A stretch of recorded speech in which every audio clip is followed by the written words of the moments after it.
الله اشترى من المؤمنين أنفسهم وأموالهم بأن لهم الجنة আল্লাহ বললেন নিশ্চয় মুমিন বান্দা আর বান্দীদের কাছ থেকে আমি আল্লাহ ক্রয় করে নিয়েছি, খরিদ করে নিয়েছি। সেটা হলো এই বান্দা তার জান আর তার মাল আমি আল্লাহ তাআলা আমাকে যদি দান করে দিতে পারে, বেনিফিট হিসেবে আমি রব্বুল ইজ্জাত ওয়াল জালাল আমি আমার কাছে জান্নাত তার জন্য নির্ধারণ করে দিলাম।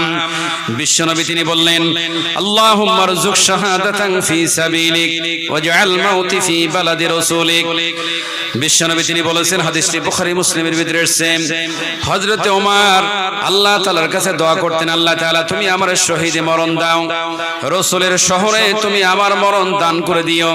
আমার ভাইরা বলতেছিলাম যেই মাদ্রাসায় তালাবা আলেমরা তালাবা ইলমরা উস্তাদদের মাধ্যমে এখানে হাদিসের দার্স নিচ্ছেন, এই হাদিস যদি পৃথিবীর থেকে রহিত হয়ে যায় আলেম ওলামা আর পয়দা হবে না। বুখারী মুসলিম এবং মিশকাতের 5156 নম্বর একটা হাদিসে বর্ণনা করা হয়েছে, হযরত আবু হুরায়রা রাদিয়াল্লাহু তাআলা তিনি বললেন ইয়াতাকাবারাজ জামানু ওয়া ইয়াকবিদুল ইলমু ওয়া তাযহারুল ফিতনা ওয়া ইয়ালকুশুহা ওয়া তাকসারুল হারাজ ক্বিলা ইয়া রাসূলুল্লাহ ক্বালা আল হারজ ওয়াল কাতিল ওয়াল মাকতুলু ফিন্নার। বিশ্বনবী তিনি বললেন এমন এক সময় আমার উম্মতের কাছে আসবে, ইয়াতাকাবারাজ জামানু যখন দ্রুত সময় আমার উম্মতের কাছ থেকে হারাই যাবে, দিন কখন চলে যাবে, মাস কখন চলে যাবে, বছর কখন চলে যাবে কেউ বুঝতে পারবে না। ইয়াতাকাবারাজ জামানু দ্রুত মানুষের কাছ থেকে টাইম চলে যাবে, ওয়া ইয়াকবিদুল ইলমু আর মানুষের কাছ থেকে আল্লাহ ইলম উঠাই নেবেন, জ্ঞান থাকবে না পৃথিবীর মানুষের কাছে। সাহাবারা বললেন ইয়া রাসূলুল্লাহ আল্লাহ পৃথিবীর মানুষের কাছ থেকে জ্ঞান কিভাবে উঠাই নেবেন? আল্লাহর নবী বললেন দুই ভাবে পৃথিবীর মানুষের কাছ থেকে আল্লাহ তাআলা জ্ঞান উঠাই নেবেন। এক, যে ব্যক্তি হক্কানি আলেম যার ভিতরে আল্লাহ জ্ঞান দান করেছেন এই ব্যক্তিকে আল্লাহ মরণ দান করবেন, তার মরণের মাধ্যমে পৃথিবী থেকে আল্লাহ জ্ঞান উঠাই নেবেন। আর দুই নাম্বার, যেই ব্যক্তির কলিজার ভিতরে আল্লাহ জ্ঞান দান করেছেন ওই ব্যক্তি জাতির কাছে যখন হক কথা বলবেন, সত্য কথা বলবেন, বলার আপ্রাণ চেষ্টা করবেন, তখন এই পৃথিবীর জালিমরা তার গলার টুটি ধরে ফেলবে। যেমন ফেরাউন বনি ইসরায়েলের শিক্ষিত ব্যক্তিদেরকে রাষ্ট্রীয়ভাবে ঘোষণা করে দেওয়া হয়েছিল বনি ইসরায়েলের শিক্ষিত ব্যক্তিরা আর জ্ঞান চর্চা করতে পারবে না, যারা জ্ঞান চর্চা করবে তাদেরকে জেলখানায় ঢোকানো হবে অথবা তাদেরকে পৃথিবীর থেকে কতল করে দেওয়া হবে। আল্লাহর নবী বললেন শেষ জামানায় আমার উম্মতের কাছ থেকে ইলম উঠাই নেওয়া হবে, হক্কানি আলেমরা যারা জাতির কাছে হক কথা বলতে জানে, সত্য কথা বলতে জানে, এই ব্যক্তিদেরকে এমন একটা নির্যাতনের স্টিম চুলার রুল পৃথিবীতে চালু হবে, যার কারণে আল্লাহর জমিনে আল্লাহর দ্বীন কায়েম করার জন্য তারা চেষ্টা করলেও চেষ্টা করতে পারবে না। এমন সেই দিন আমাদের অনেক সামনে আছে। সুতরাং সেই সময় মানুষ দান করতে চাইলেও দান করতে পারবে না, কারণ দান করার জায়গা থাকবে না, মানুষ খুব কান্নাকাটি করবে। আল্লাহর নবী বললেন কোন ব্যক্তি যখন দান করবে তখন আল্লাহ অতর্কিত বিপদ থেকে দুর্বিধ করে দিয়ে দেয়। কোন ব্যক্তি যখন দান করে তাহলে আল্লাহ তাআলা তার প্রতি যে গোসা, তার প্রতি রাগ, তার প্রতি যে আল্লাহ তাআলার একটা ক্ষিপ্ত হয়ে যায়। কোন ব্যক্তি যদি সাধারণ দান করে আল্লাহর নবী বললেন এই সাধারণ দানের কারণে, দানের মাধ্যমে আল্লাহ তাআলা ওই ব্যক্তির প্রতি গোসা, রাগ, অতর্কিত বিপদ দুর্বিধ করে দিয়ে দেয়। সুতরাং আপনাদের প্রতি আমি উদাত্ত আহ্বান করি, রাত 50% হওয়ার পথে, রাত যত গভীর হয়ে যায় পৃথিবীর মানুষের ব্যবসা বাণিজ্য বন্ধ হয়ে যায়, রাত যত গভীর হয়ে যায় পৃথিবীর অফিস আদালতগুলো বন্ধ হয়ে যায়, রাত যত গভীর হয়ে যায় আল্লাহ তাআলার আকাশের রহমতের দরজাগুলো খুলে দেওয়া হয়। অসংখ্য ফেরেশতারা নাযালাত আলাইহিমুস সাকিনা, অসংখ্য ফেরেশতারা এখান থেকে আসমান থেকে জমিনে নেমে এসেছেন, এখানে বেষ্টন করে আছেন। এখানে যেখানে কোরআনের দাস দেওয়া হয়, রাসূলের জীবনের কথা বলা হয়, এখানে আল্লাহর পক্ষ থেকে ফেরেশতারা, অগণিত ফেরেশতারা আসতে থাকে। আর এইখানে অসংখ্য ফেরেশতারা ভিডিও অডিও এখানে যেমন হচ্ছে সেইখানেও এখানেও ফেরেশতাদের মাধ্যমে ভিডিও অডিও করা হয়। ওইখানে সুভাগ্যবান ব্যক্তি হলো ওরাই যাদের সামান্য টাকাটা আল্লাহর দ্বীনের কাজের জন্য পিছন থেকে ব্যয় হয়েছে। কিয়ামতের মাঠে দুইটা জিনিস মানুষের পক্ষে আল্লাহর দরবারে সুপারিশ করবে, আর তার ভিতরে একটা হলো কোরআন আল কারীম। যারা আলেম না, আলেম হতে পারেনি, নিজের সন্তানও আলেম না, তাদের সামান্য কটা টাকার মাধ্যমে যদি বাইরের কোনো ছেলে আলেম হয়, কিয়ামতের মাঠে ওই সামান্য দানের কারণে ওই সন্তান যে ওই বাইরের ছেলেরা আলেম হয়েছে, ওই বাইরের ছেলেরা আলেম হয়ে দিন চর্চা করেছে, মানুষের কাছে দ্বীনের দাওয়াত দিয়েছে, এর কারণে কিয়ামতের মাঠে মুসিবতের দিন আপনাকে আল্লাহ তাআলার কোরআন আল কারীম সুপারিশ করবেন। আমি বলতেছিলাম আকাঙ্ক্ষিত বক্তা যিনি আসবেন, অসুস্থ মানুষ, তিনি কি বলবেন শুধু তাকে আপনারা দেখবেন, আত্মকিছু না, মনের শান্তি। কিন্তু মূল যেটা সংগঠিত হতে যাচ্ছিল সেটি হলো এই যে আপনারা উদ্দেশ্য নিয়ে আসছেন যেটা, সেটা যেন সফলতা হয়। বিশেষ করে আপনাদের সাধারণ বিন্দু বিন্দু দানে একটা সিন্ধু মতো হয়ে যাবে। আপনারা অনেক দান করেছেন, যা করেছেন তো চোখের সামনে এটাই, এতগুলো মানুষ যা করেছেন, আর সামান্য কিছু যা পারবেন পকেটে যা আছে, আজকে এখানে যে জিলাপি আছে, বাদাম আছে, এরপরে রুচি আছে, যা কিছু আছে আজকে আর কিনবেন না, যা আছে আপনারা মেহেরবানি করে একটু আমার কাছে সাক্ষাৎ করে যান, যা পারবেন দিয়ে যাবেন, যতটুকু আপনারা পারেন মেহেরবানি করে একটু দিয়ে যান। মাদ্রাসার কালেকশন বাজান, মাদ্রাসা তো যেহেতু এখানে মাদ্রাসা মানে বিরাট ব্যাপার, এই প্রতিষ্ঠান যদি দ্বীনি ইলম চর্চা না থাকে তাহলে সমাজের আলেম থাকবে না, আর আলেম যদি সমাজে না থাকে কোরআন হাদিস বলার মতো কেউ থাকবে না, সব হারাই যাবে, দ্বীন ইসলাম হারাই যাবে, দ্বীনি ইলমও হারাই যাবে। এই জন্য মেহেরবানি করে আপনারা যা পারেন একটু মেহেরবানি করে আসেন, এগিয়ে আসেন। আপনাদের সামান্য দানে অনেক কিছু এগিয়ে আসবে। একজন ব্যক্তি যখন প্রকাশ্যে দান করে আরেকজন ব্যক্তি দেখলে তার উৎসাহ বেড়ে যায় যে আমি একটু দান করি তার সাথে। আল্লাহ তাআলা, তুমি কি নাম তোমার? মোহাম্মদ পেশকার। আল্লাহ মোহাম্মদ পেশকার যুবক, আল্লাহ শেষ সময়ের ভিতরে রাসূলের ঘরে নগদ 500 টাকা দান করেছেন। এই দানের ওসিলায় বিশ্ব নবীর হাত দিয়ে কাউসারের পানি পান করে তার কলিজাটা ঠান্ডা করে দিয়ে দাও, জোরে বলুন আমিন। কিয়ামতের মাঠে মুসিবতের দিন, যেদিন কোনো ছায়া থাকবে না, যেখানে আল্লাহর আরশ কুরসি আছেন, 7 শ্রেণীর ব্যক্তি আরশের নিচে বসার সুযোগ পাবে। এই যুবকটি এই আরশের নিচে যেন বসতে পারে তৌফিক তুমি দান করে দিয়ে দাও, জোরে বলুন আমিন। আল্লাহ কবির রজনী, এই রজনীর ভিতরে যারা দান করতেছেন আর যারা দান করেছেন, মহিলারা অনেক গহনা দিয়েছেন, সাধারণ দান করেছেন, আমার অনেক মুসলিম ভাতৃমণ্ডলীরা দান করেছেন, তাদের অর্থ সম্পদ থেকে যে যা দান করেছেন এর বেনিফিটটা পৃথিবীর কোনো মানুষ তাদেরকে দিবে না, কিন্তু আপনার প্রতি পূর্ণ আনুগত্য বিশ্বাস নিয়ে দান করেছেন। আল্লাহ তাআলা এই দানের ওসিলায় আমার দ্বীনি ভাইদেরকে আল্লাহ তুমি সম্পদ বৃদ্ধি করে দিয়ে দাও।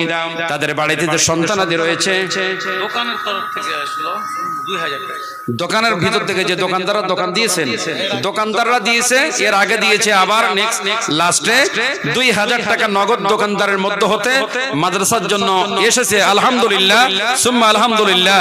আল্লাহ তাআলা আমার দোকান ভাইদেরকে সম্পদ এবং তাদের ব্যবসা, আল্লাহ তুমি তাদের এই যে ব্যবসার রিজিক, আল্লাহ রিজিকটা তুমি আরো বৃদ্ধি করে দিয়ে দাও, আল্লাহুম্মা আমিন। আল্লাহুম্মা সাল্লি আলাইহি, আল্লাহুম্মা বারিক আলাইহি। বলতেছিলাম যে এই গভীর রজনীতে আপনারা যে যা দিয়েছেন, আপনাদের পরিশ্রমের টাকা, মাথার ঘাম, লোলা ঘাম জমিনে পড়েছে, সেই জমিন থেকে উঠে আসা ব্যক্তি আপনারাই। সুতরাং আপনারা যে যা দিয়েছেন আল্লাহ তাআলা এই দানকে, সকলের দানকে তুমি কবুলের মঞ্জুর করে নিয়ে নাও। কি নাম তোমার বালক? তোমার নাম কি? তুমি দিয়েছো? তোমার চাচি দিয়েছে। আল্লাহ আমার একজন মা 50 খানা টাকা দান করেছেন। আল্লাহ দানের ওসিলায় তুমি তার জীবনের গুনাহগাতা maaf করে দিয়ে দাও। কিয়ামতের মাঠে মুসিবতের দিন মা খাদিজার সাথে তার জন্য হাসর হয়ে যায়, তৌফিক তুমি দান করে দাও। পৃথিবীতে 4 জন মহিলা সর্বশ্রেষ্ঠ, তাদের চাইতে শ্রেষ্ঠ পৃথিবীতে আর কেউ থাকবে না। আর 1 নাম্বার হলো হযরত খাদিজা, 2 নাম্বার হলো ফাতেমা, 3 নাম্বার আসিয়া, 4 নাম্বার মারিয়াম। কি নাম? তানবীর। বাবা বেঁচে আছে? আল্লাহ বাবা বেঁচে আছে তানবীর। বাবার নামে নগদ 100 টাকা দান করেছে। এ দানের ওসিলা করে আল্লাহ তার পিতার কবরখানা তুমি প্রশস্ততা করে দিয়ে দাও। ফাফরিশু ফিল জান্নাতি ওয়াল বিররু বিল জান্নাহ বানাই দিয়ে দাও। আল্লাহ তাআলা মানুষ যখন মরে যায়, আল্লাহ মরে যাওয়া ব্যক্তিকে ওমি ওয়ারাইহিম বারযাখুন ইলা ইয়াউমি ইউবআসুন, মরে যাওয়া ব্যক্তিকে এমন একটা জায়গায় রাখা হয় যেই জায়গাটা থেকে দুনিয়ায় আসতে পারে না, পরকালে উঠতে পারে না। মানুষের মরণ থেকে শুরু করে তার পরকালীন জীবন শুরু হয়ে যায়। মানুষকে কবরে যখন রাখা হয়, কবরটা এমন একটা জায়গা, এমন একটা বিপদের জায়গা, মুসিবতের জায়গা, এমন পোকামাকড়ের জায়গা। মানুষরা কবরে রাখার পরে কবরের এই যে বাঁশগুলা রাখা হয়, এই বাঁশগুলা শুকানোর আগে মানুষগুলার পেটগুলা ফেটে যায়। হাজাল 100 টাকা আর 20 কেজি ভুট্টা 100 টাকা 100 টাকা ফেরত দিব? দিয়ে দিয়েছি। 200 টাকা দিয়েছেন? 100 টাকাই দিয়েছি। আর এই তো 200 টাকা ফেরত করেছি আমি। ফেরত নিয়েছে ফজল ভাই। ফজল ভাই 10 কেজি 20 কেজি ভুট্টা 25 কেজি করে দেন। আলহামদুলিল্লাহ 25 কেজি ভুট্টা মাদ্রাসার জন্য নগদ 100 টাকা ফজল ভাই। আল্লাহ তাআলা, যুবক মানুষ অনেক কাজ করতেছে মাদ্রাসার জন্য, দেখতেছিলাম টাকা পয়সা ওঠাচ্ছিল, খুব দৌড়ঝাঁপ করতেছে। আল্লাহ আব্বার নামে ফজল ভাই নগদ 100 টাকা 25 কেজি ভুট্টা দিয়েছেন। এ দানের ওসিলায় তার পিতার মরে গেছেন নাকি? এই বাবা মারা গেছে। আল্লাহ মৃত্যু পিতার কবরখানা তুমি জান্নাতের বাগান বানাই দিয়ে দাও, সংকীর্ণ কবরখানা প্রশস্ততা করে দিয়ে দাও। আল্লাহ জানি না ওই কবরের ভিতরে কোন অবস্থায় তিনি আছেন। কবর এমন একটা জায়গা, বাড়ির উঠানের কাছে আছে কবর পিতার, আম বাগানের নিচে, বাঁশ বাগানের নিচে, কলা বাগানের নিচে, এত কাছে থাকার পরও পৃথিবীর কোন মানুষরা কবরের কোন খুব টুকিটাকি সংবাদ, কবরের কোন মেসেজ পৃথিবীর মানুষের কাছে আসে না। পৃথিবীর এত দূরদূরান্তর মানুষরা রয়েছে, 1 মিনিটের ভিতরে সবার সাথে যোগাযোগ হয়ে যায়। বাড়ির পাশে 10 বছর আব্বাকে পুঁতি রেখে আসলাম, সেখান থেকে আজ পর্যন্ত নিজের পিতার খবর পেলাম না। আব্বা মারা গিয়েছে। আল্লাহ আমার একজন যুবক ভাইজান বাবা মারা গিয়েছেন, বাবার নামে মাদ্রাসায় নগদ 100 টাকা দান করেছেন। আল্লাহ তার দানকে তুমি কবুল আর মঞ্জুর করে নিয়ে নাও। এই দানের ওসিলায় তার পিতার কবরখানা মিরাজুল জান্নাহ বানাই দিয়ে দাও, অন্ধকার কবরখানা আলোয় আলোকিত করে দিয়ে দাও, সংকীর্ণ কবরখানা আল্লাহ প্রশস্ততা করে দিয়ে দাও। কিয়ামতের মাঠে মুসিবতের দিন পিতা পুত্র উভয় আল্লাহ তারা যেন জান্নাতে যেতে পারে তৌফিক তুমি দান করে দাও। সানাউল্লাহ 5 কেজি সরিষা মা বাবার জন্য। আল্লাহ সানাউল্লাহ ভাই পিতামাতার জন্য 5 কেজি সরিষা দিয়েছেন মাদ্রাসায়। আল্লাহ তাআলা সরিষা ছোট্ট ছোট্ট দানা, অসংখ্য দানা তার ভিতরে আছে, যতগুলো দানা সেখানে থাকবে তার চাইতে 1000 কোটি গুণ দানা বৃদ্ধি করে দিয়ে আল্লাহ তার পিতামাতার কবরখানা, পিতামাতার আমলনামায় আল্লাহ তুমি নেকিটা পৌঁছায় দিয়ে দাও। এই দানের ওসিলায় আল্লাহ তার সম্পদ বৃদ্ধি করে দিয়ে দাও। আল্লাহ তার সম্পদের ভিতরে আল্লাহ সমস্ত বিপদ আপদ বালা মুসিবত দুর্বিধ করে দিয়ে দাও। কি নাম? আল্লাহ মা বেঁচে আছে?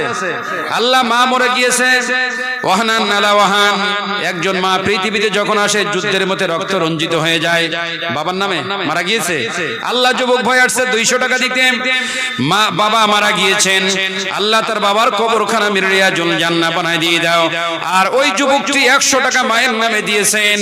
একজন মা যখন একটা সন্তান পৃথিবীতে আনে, কয়েক বালতি রক্ত হয়ে যায়, ওই সময় দেখা যায় এক একটা দুধের নাড়ি ছিঁড়ি যখন একটা বাচ্চা পৃথিবীতে আসে, এক একটা মায়ের জন্য এক একটা মৃত্যুর যন্ত্রণা হয়ে যায়। 16টা 16 জন 32টা দুধের নাড়ি ছিঁড়ে একটা সন্তান যখন পৃথিবীতে এসে যায়, আল্লাহর নবী বললেন বাবা মারা গিয়েছে। আল্লাহ বাবা মারা গিয়েছে, বাবার জন্য আল্লাহ 100 টাকা দিয়েছেন। আমার ভাইজান আল্লাহ তার দানকে তুমি কবুল আর মঞ্জুর করে নিয়ে নাও। বলতেছিলাম একজন মা 32টা দুধের নাড়ি ছিঁড়ে যখন একটা সন্তান পৃথিবীতে আসে, জিহাদের মতো রক্ত রঞ্জিত হয়ে যায়। 9 মাসের কষ্ট পেটে ধারণ করা, তরমুজের মতো একটা জিন্দা মানুষকে পেটে রাখা, ঠিক মতো খাওয়া না, ঠিক মতো পড়ানা, উঠতে বসতে পারে না, কোনোদিন নিজের সন্তানের বিরুদ্ধে কারোর কাছে অভিযোগ দেয় নাই। ওই সন্তান পৃথিবীতে যখন প্রসব করেছে, ওই প্রসবের যন্ত্রণা পৃথিবীর কোনো ব্যক্তি ভাগ নেই নাই। যখন মা ছেলে হোক আর মেয়ে হোক একবার চেহারাটার দিকে তাকাইছে, মায়ের জীবনের সব কষ্ট দূর হয়ে যায়।